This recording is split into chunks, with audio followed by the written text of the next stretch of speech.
কাজলা দিদি যতীন্দ্রমোহন বাগচি।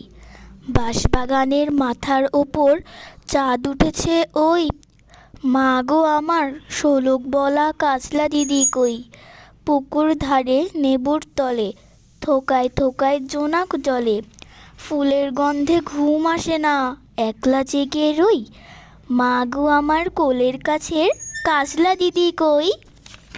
সেদিন হতে দিদিকে আর কেনই বা না ডাকো, দিদির কথায় আঁচল দিয়ে মুক্তি কেন ঢাকো। খাবার খেতে আমি যখন দিদি বলে ডাকি, তখন ও ঘর থেকে কেন মা আর দিদি আসে না কো। আমি ডাকি তুমি কেন চুপটি করে থাকো। বলো মা, দিদি কোথায় গেছে, আসবে আবার কবে।